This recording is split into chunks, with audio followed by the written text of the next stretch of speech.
Vale, muy bien. Habíamos dicho entonces que el epitelio de cobertura y revestimiento, su clasificación depende de dos características.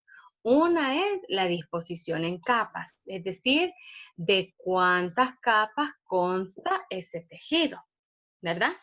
Entonces, según esto, si solo tienen una capa, el epitelio es simple. Si tiene muchas capas, el epitelio es estratificado. Ustedes ven, aquí hay una capa de células, aquí hay otra capa de células, aquí hay otra capa de células y la última. Aquí estamos hablando de 4 capas de células. Este epitelio es el estratificado. El que tenemos aquí en el centro es pseudoestratificado. Es pseudo, eso quiere decir que es falso, es un falso estratificado. ¿Por qué? Porque si ustedes ven por la disposición de los núcleos, hay unos núcleos que parece que están en una capa superior y unos núcleos que parece que están en una capa inferior. Pero realmente es una sola capa. Si ustedes notan, todas las células tienen contacto con la membrana basal. Vean, esta que tiene aquí el núcleo arriba, miren el citoplasma hacia dónde le llega, hacia la membrana basal. Entonces, todas las células están en una sola capa, solo que unas son más altas que otras. Entonces, unas tienen el núcleo más arriba. Entonces, por eso se llama pseudoestratificado. Y el otro criterio por el cual se clasifica el epitelio es la forma. La forma pavimentosa o plana, nosotros la observamos porque las células son bien delgadas, son achatadas. Si la vemos desde arriba, parece que estamos viendo el suelo, parece que estamos viendo los ladrillos, ¿verdad? Parecen huevos estrellados también. Entonces, esta es la forma pavimentosa o plana. La otra forma celular es esta, que es la forma cúbica. Estas células se caracterizan porque todos sus lados tienen dimensiones iguales, ¿verdad? Entonces parecen un cubo, aunque hay momentos en los que dice que se ven un poco redondeadas, ¿verdad? Pero eso es lo que la caracteriza, que todos sus lados son de medidas iguales. Y la forma cilíndrica es que las células son más altas que anchas. Entonces estas son células delgadas y altas, por eso son de forma cilíndrica.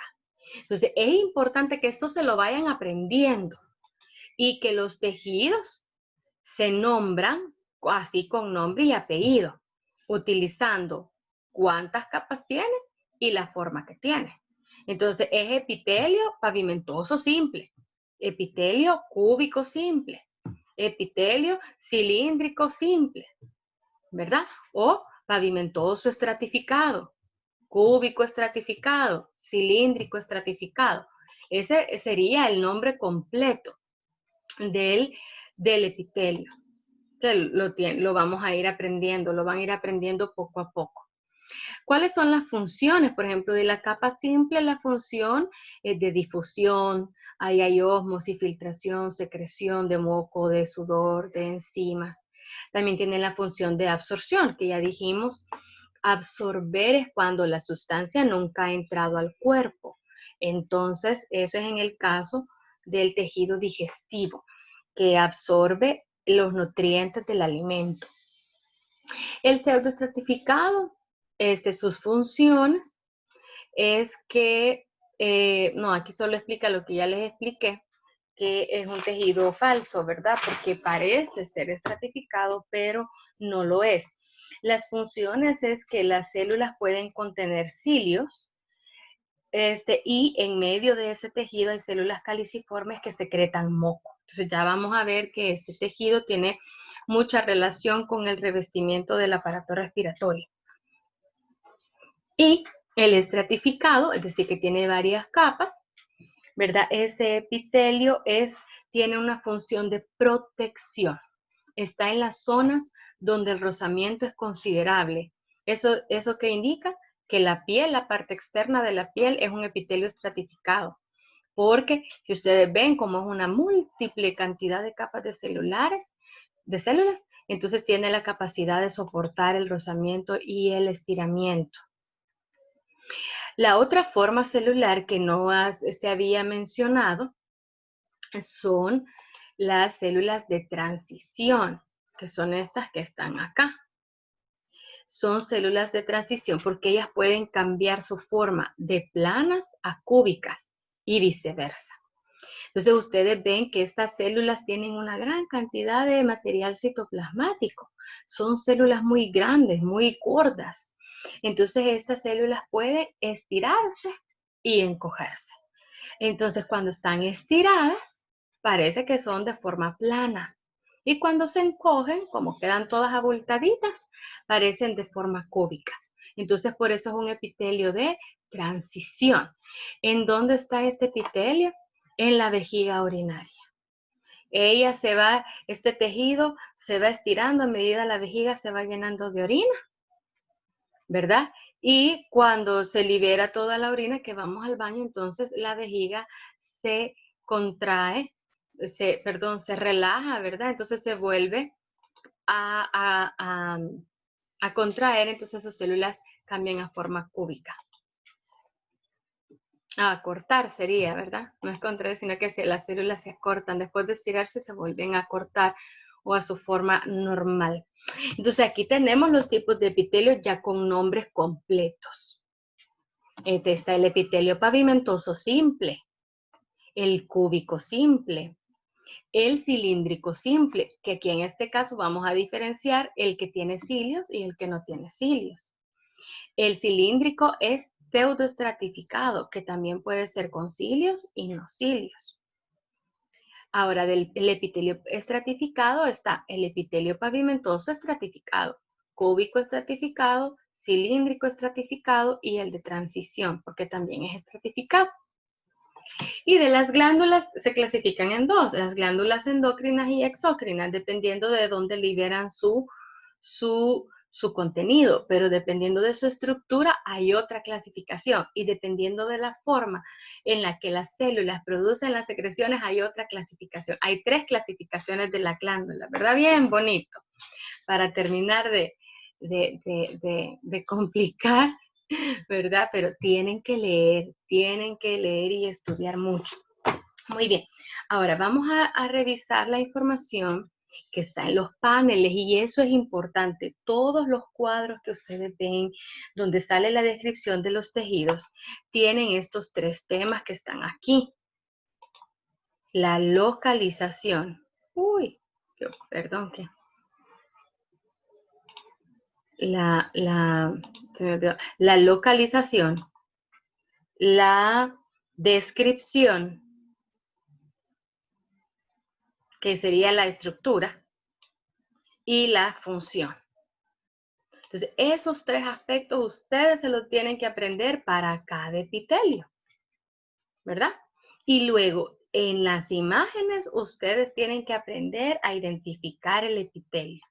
Que el hecho de identificar el epitelio con una imagen lo vamos a cubrir en el laboratorio de tejidos. O sea que aquí vamos a cubrir, digamos, de manera teórica, que ustedes comprendan cómo se describe el tejido, para qué sirve, en dónde se encuentra. Y en el laboratorio de tejidos es que se les enseña la imagen y a través de la imagen se les va a hacer la evaluación. Ok.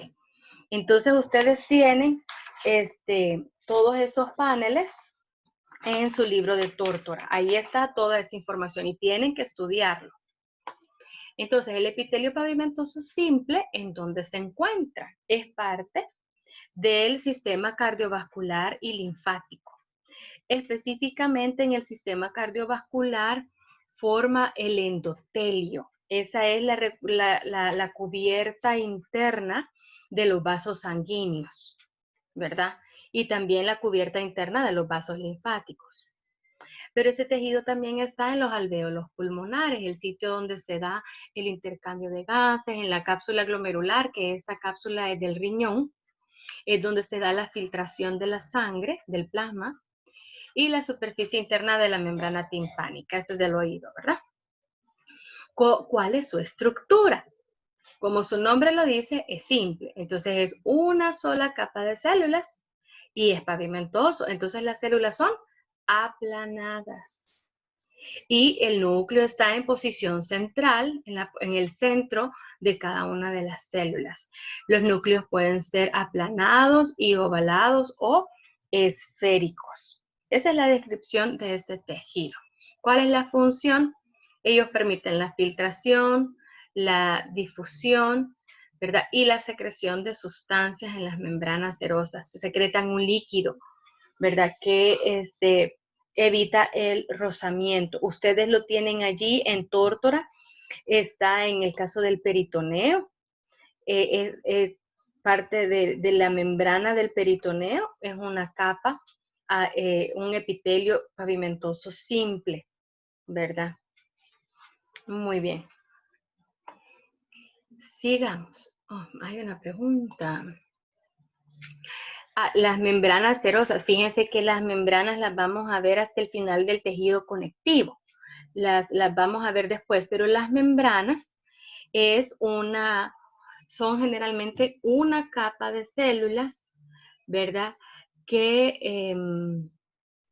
protegen o que limitan cierta estructura. Vaya, por ejemplo, la piel de hecho es una membrana, ¿verdad? También las membranas serosas es que son dos capas de células y entre ellas hay un líquido. Entonces, esas dos capitas de células, por ejemplo, rodean ciertos órganos como el pulmón o el corazón, ¿verdad? Esas son las membranas serosas. El peritoneo es una membrana serosa. Son dos capas de células planas y en medio de las dos capas hay un líquido. ¿Qué es lo que sucede? Que le dan protección al órgano, evitan que tenga ciertos golpes o que sufra golpes, evitan sobreestiramientos, ¿verdad? O sea, ese líquido es como un amortiguador, ¿verdad? Que tiene esas dos capas. Pero vamos a ver más adelante esa explicación. Ok, sigamos. Vamos al siguiente tejido. El siguiente tejido es el epitelio cúbico simple, ¿verdad? Entonces, como su nombre lo dice, es una sola capa de células cúbicas.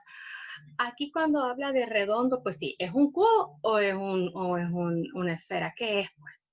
¿Verdad? Pero acuérdense que a lo que se refiere es que en sí realmente una célula no puede ser cuadrada, estricta, ¿verdad? Porque no se podría unir bien a las otras. Si estamos hablando tridimensionalmente, entonces realmente estas células son como regordetas. Su núcleo es central. ¿En dónde se localiza? En los ovarios, en los ojos, dice, en el riñón, en la glándula tiroides, en los conductos de las glándulas como el páncreas, ¿verdad? Entonces, en el caso del ojo, es la superficie anterior de la cápsula del cristalino, ¿verdad? Y también forma el epitelio pigmentario en la superficie posterior de la retina, ¿verdad? Muy bien. ¿Cuál es la función? La secreción y la absorción. Entonces, aquí vemos, miren, vean ustedes, células que son regorditas, todas sus medidas iguales a lo alto, a lo ancho. Su núcleo es central y redondo. Entonces, esos son una forma cúbica y es una sola capa, ¿verdad? Aquí en el caso del libro de Tórtora tenemos el tejido del riñón. Ahí estamos hablando de unos túbulos. Los túbulos urinarios tienen este epitelio cúbico simple. Pasemos al siguiente, al cilíndrico simple. Acuérdense que el cilíndrico simple puede tener cilios y puede no tenerlos. Bien gracioso. Aquí, y ustedes me dicen, bueno, pero aquí hay algo en la membrana apical. Sí, no son cilios, sino que ¿qué son? Microvellosidades. Tienen que aprenderlos a distinguir, ¿verdad? Y más para los laboratorios de anatomía, ¿verdad? Veamos el siguiente ejemplo, que es el que tiene cilios. Miren, los cilios son más alargados, Los cilios son más alargados y generalmente cuando se dibujan curvos. Cuando veamos el laboratorio de tejidos los van a ver y van a comprender mejor las diferencias. Entonces, el epitelio cilíndrico simple no ciliado, que tiene microvellosidades y sus células son cilíndricas, ¿verdad? Los núcleos son ovalados, ustedes ven, tienen forma de óvalo y están en la base de la célula, próximos a la base celular. ¿En dónde está este epitelio? Y entre ellas, también están las células caliciformes, ¿verdad? Que son estas células en forma de copa, generalmente las describen porque en la superficie apical son más anchas, y las células caliciformes lo que producen son moco. De hecho, estos circulitos dicen que son moco, y aquí encima, este es el moco. Entonces, las células caliciformes producen moco, que es un líquido algo pegajoso, ¿verdad? Y antes de liberarlo, el moco se acumula en la porción superior de la célula. Por eso es que la célula se describe como una copa de vino, ¿verdad? Aquí parece más copa de champán, creo que son más alargadas, ¿ve? ¿En dónde se encuentra este tejido? Tapiza el tubo digestivo desde el estómago hasta el ano, ¿verdad? Y los conductos de varias glándulas y la vesícula biliar. Entonces, en este tejido es donde se da la absorción de nutrientes. Estas microvellosidades lo que hacen es aumentar la superficie de absorción, ¿verdad? Hay más sitios por donde puedan atravesar la sustancia.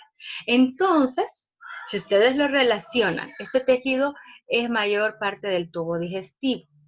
Entonces, y es donde está en el estómago hasta el ano, entonces es donde se da la absorción de nutrientes. Y debido a la presencia de las células caliciformes, entonces su otra función es la secreción de moco. Ahora pasemos al epitelio cilíndrico simple ciliado. Este epitelio consta siempre de células cilíndricas ciliadas. En este caso tienen cilios, ¿verdad? Sus núcleos son próximos a la base y también tiene células caliciformes, ¿verdad? Entre las células cilíndricas ciliadas, ¿verdad? Entonces, ¿en dónde está? Cubre algunos bronquiolos, trompas uterinas. Ya hemos visto que los cilios ayudan a mover al ovocito o al óvulo fecundado hacia el útero, ¿verdad? Entonces es porque los cilios, acuérdense que tienen el movimiento como de remo. Entonces movilizan en una sola dirección, ¿verdad? Están en el útero, en algunos senos paranasales, en los conductos de la médula espinal, los ventrículos cerebrales. ¿Cuál es la función? Los cilios baten al unísono y desplazan al moco y las partículas extrañas hacia la garganta, porque los bronquiolos son parte profunda del aparato respiratorio. Los bronquiolos ya son del conducto aéreo más pequeño que ya están dentro de los pulmones. Entonces, en ese caso, cualquier partícula que sea introducida, el moco lo atrapa y los cilios lo barren hasta que pueda ser expulsado por la garganta, ¿verdad? Y las trompas uterinas, lo que dijimos, mueven el ovocito expulsado por los ovarios a través de la trompa uterina hacia el útero. O sea que permiten el movimiento, ¿verdad?, de algunas células o compuestos. Ustedes pueden ver ahí el ejemplo de la trompa uterina, ustedes pueden ver aquí los cilios, ven cómo son curvos, ¿verdad? Porque tienen esa capacidad de movimiento. Ahora el otro epitelio. Este epitelio cilíndrico pseudoestratificado. Y en este caso también puede ser con cilios y sin cilios, ¿verdad? En este caso, aquí en el esquema de la tráquea, este tejido tiene cilios. ¿Por qué pseudoestratificado? Porque las células son cilíndricas, alargadas y parecen tener, o sea, realmente la razón por la que pseudoestratificado es porque las células tienen dispuestos sus núcleos en distintos lugares. Entonces, unos están más arriba, otros están más abajo y da la apariencia de tener varios niveles o varias capas, pero no lo son, solo son una capa, ¿verdad? Aquí en este caso no hay panel diferente para el epitelio pseudoestratificado ciliado y no ciliado, sino que aquí lo especifica, ¿verdad? Que el que tiene cilios tiene células que se extienden a la superficie y secretan moco, que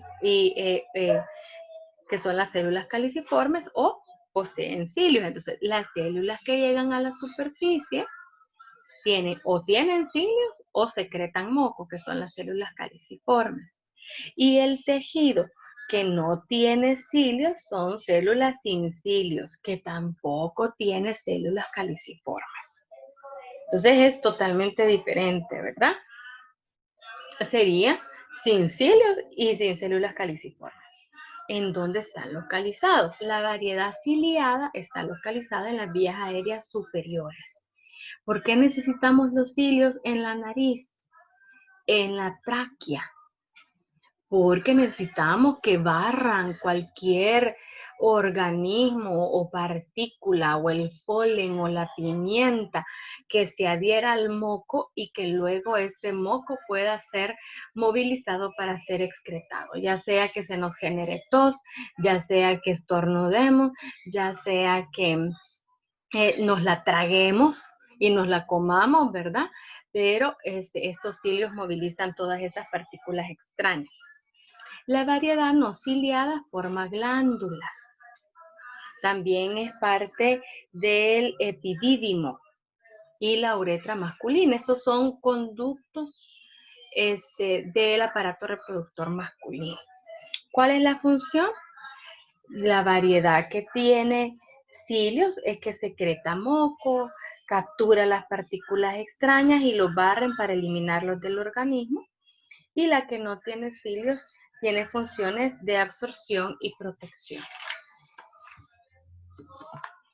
El siguiente epitelio es el epitelio pavimentoso estratificado. Si se fijan, ya terminamos los epitelios simples de una sola capa.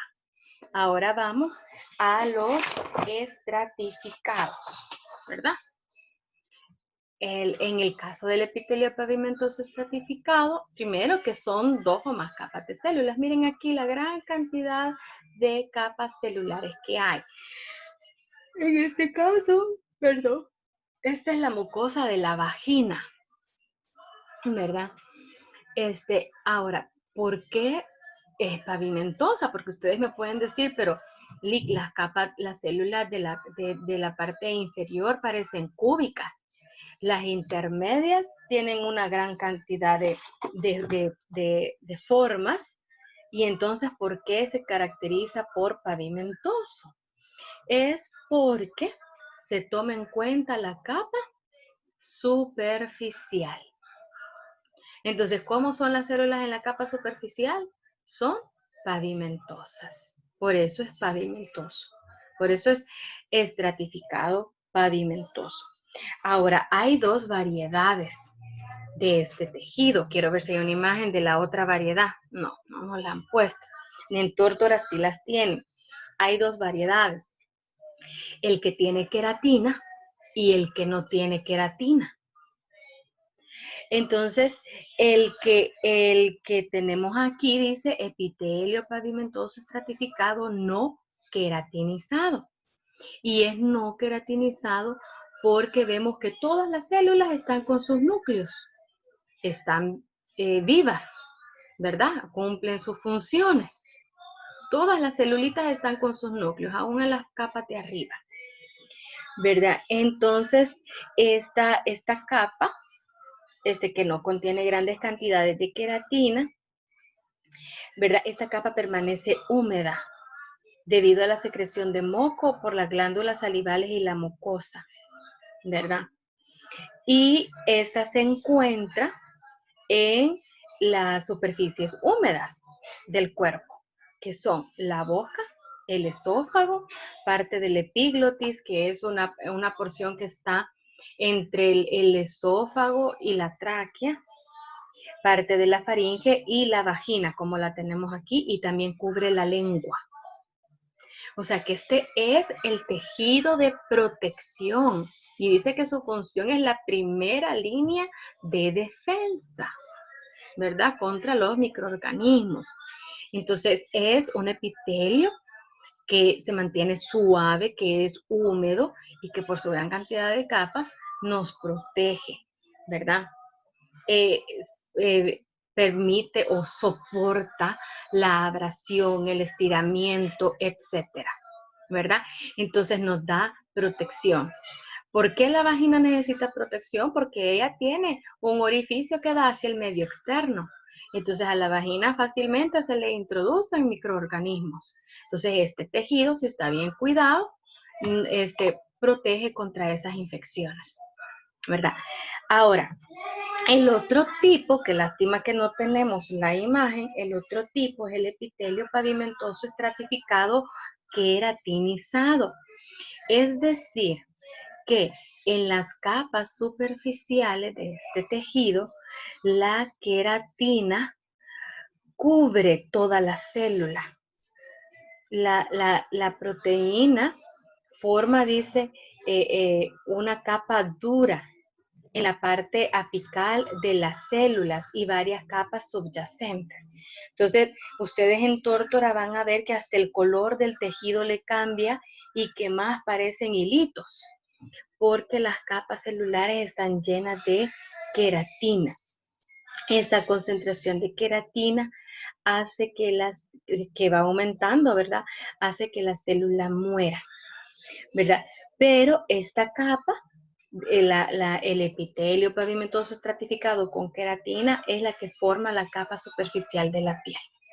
O sea que es la presencia de esa queratina lo que nos da la protección y todas las propiedades que tiene la piel, ¿verdad?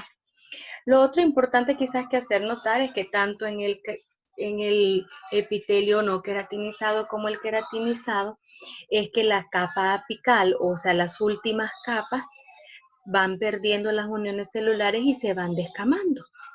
Entonces la capa superficial siempre se está liberando y va siendo sustituida por la subyacente. Entonces por eso es que nosotros botamos una gran cantidad de células porque nuestra piel se renueva a diario, ¿verdad? Y también el epitelio de la mucosa también se descama, ¿verdad? Entonces, por eso es que cuando a veces hay exámenes de heces, ahí se ven células intestinales. Cuando hay exámenes de orina, también ahí se ven células por las células que se descaman. Ahora pasamos al epitelio cúbico estratificado. Fíjense que el epitelio cúbico estratificado es como bien raro. Es un tejido un poco escaso, ¿verdad? Realmente solo está en los conductos de las glándulas sudoríparas y esofágicas del adulto y parte de la uretra masculina. Son dos capas, a veces más, dice, de células de la cara apical que son cúbicas. Y ese es un epitelio bastante infrecuente. Entonces, las células de la cara apical son cúbicas, ¿verdad? Su función es de protección, secreción y absorción limitada.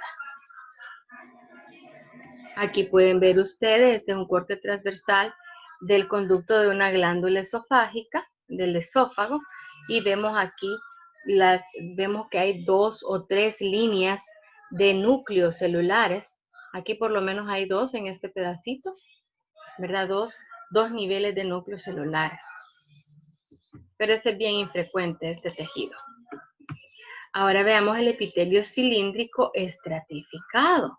Aquí hay varias capas, pero la capa apical, esas células son cilíndricas, ¿verdad? Las capas basales, siempre sus células son de forma irregular. Este tejido también es bien infrecuente. Se encuentra en parte de la uretra, en los conductos excretores grandes de algunas glándulas como las del esófago, pequeñas áreas de la mucosa del ano y parte de la conjuntiva del ojo. Y su función es de protección y secreción, ¿verdad? Ahora vamos al epitelio de transición, ¿verdad? La característica es que estas células en su capa apical, su aspecto es variable, ¿verdad?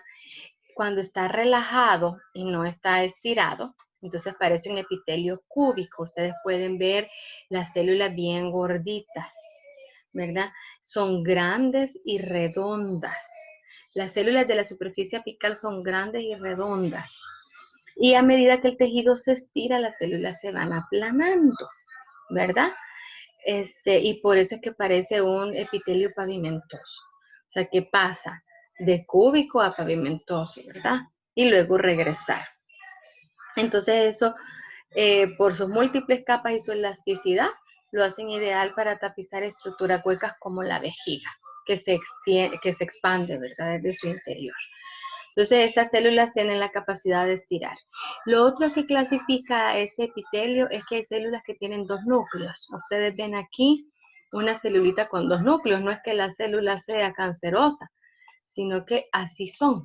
Aquí esa célula tiene dos núcleos. Aquí en la imagen esta célula también tiene dos núcleos. Entonces, eso es característico. Como son células bien grandes, entonces las células pueden ser binucleadas. Entonces, este epitelio solo está en la vejiga, en la uretra y los uréteres. Los uréteres es el conducto que lleva la orina del riñón a la vejiga. Entonces, por lo tanto, está igual, tiene que estirarse cuando la orina va pasando. La vejiga, que es la que almacena la orina, que tiene que estirarse mientras la orina se está almacenando. Y la uretra es la que saca la orina desde la vejiga hasta fuera del cuerpo, que también debe de estirarse cuando va pasando el líquido. Entonces, por eso es que tiene esa capacidad de estirarse sin romperse. Ok, hasta aquí terminamos el tejido, los epiteliales de cobertura y revestimiento. Ahora pasamos al tejido epitelial glandular. Ahora, la primera clasificación de las glándulas es que depende de hacia dónde liberan las sustancias y que todas las glándulas se van a clasificar como endócrinas o como exócrinas. Después vamos a ver la clasificación de las glándulas exócrinas, ¿verdad? Entonces, todas las glándulas se clasifican como endócrinas y como exócrinas, ¿verdad?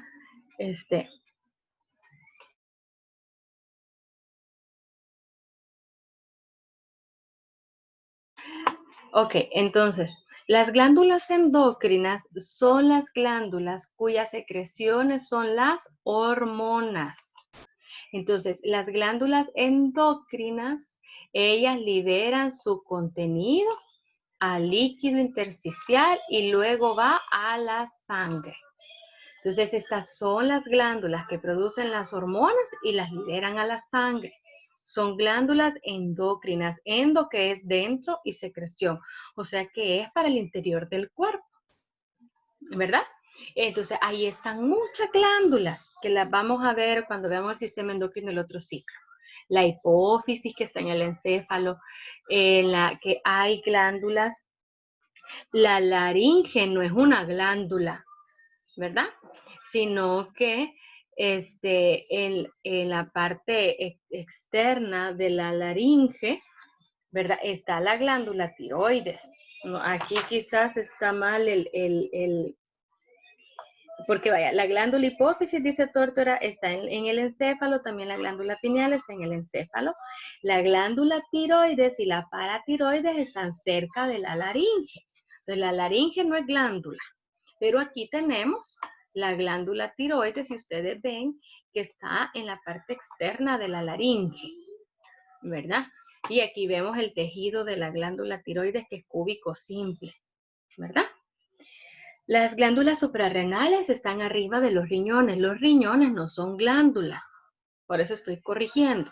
Los riñones no son glándulas, sino que encima de los riñones hay una glándula suprarrenal, así se llama. El páncreas tiene una porción endocrina, pero también tiene una porción exócrina, o sea, tiene hormonas que libera la sangre, pero también tiene compuestos que libera hacia el intestino. Los ovarios producen hormonas también, los testículos producen hormonas y el timo en la cavidad torácica, ¿verdad? Entonces, aquí es donde les dice dónde se ubican las glándulas, pero no les han puesto el nombre de las glándulas, ¿verdad? ¿Cuál es la función de las secreciones de las glándulas endócrinas? Es regular las actividades metabólicas y fisiológicas para mantener la homeostasis. O sea que a través de las hormonas se regulan las actividades metabólicas fisiológicas del cuerpo, ¿verdad? Ahora, el otro tipo de glándulas son las glándulas exócrinas, ¿verdad? Cuyos productos secretorios son liberados dentro de conductos y estos conductos desembocan en la superficie de un epitelio de cobertura y revestimiento. Puede ser en la superficie de la piel o en la luz de un órgano hueco, ¿verdad? Entonces, son exócrinas porque liberan sus secreciones a través de conductos hacia el exterior, ¿verdad? Ya sea del cuerpo o a la luz de un órgano hueco. Aquí tenemos el ejemplo de una glándula exócrina que es la glándula sudorípara que está en la piel, ¿verdad? Entonces, las glándulas exócrinas pueden ser las sudoríparas, las sebáceas, las ceruminosas de la piel, ¿verdad? También están las glándulas digestivas, como las salivales, que son las que secretan saliva, y las del páncreas, que secreta sus secreciones al intestino delgado. Por eso les digo, el páncreas tiene una parte endocrina y una exócrina. ¿Y cuál es la función de las secreciones de esas glándulas? Bueno, en el caso del sudor, ayuda a descender la temperatura corporal, ¿verdad? Que se libera sebo, saliva. El sebo ayuda en la piel a evitar la infección por los hongos, ¿verdad? La saliva tiene compuestos digestivos, compuestos protectores para aumentar el alimento, que lo podamos tragar. Y las secreciones digestivas, las enzimas digestivas, es lo que hace es desdoblar todos los nutrientes para poder ser absorbidos. Ahora, las glándulas exócrinas tienen una clasificación dependiendo de sus formas. Primero, por la cantidad de células que las constituyen. Si se apagan, nos volvemos a meter que un poquito nos hace falta. De acuerdo a la cantidad de células que las forman, las glándulas pueden ser unicelulares o multicelulares. Si son glándulas unicelulares es porque es una sola célula, como el ejemplo que ya vimos, que es la célula caliciforme. Estas secretan moco en forma directa sobre la superficie apical de un epitelio de revestimiento. Y las glándulas multicelulares son las que están compuestas por muchas células y forman una estructura microscópica característica o un órgano macroscópico. Estas glándulas pueden ser, por ejemplo, las sudoríparas, las sebáceas y las salivales. Son un conjunto de células, ¿verdad? Ahora, también, como acuérdémonos que las glándulas exócrinas liberan sus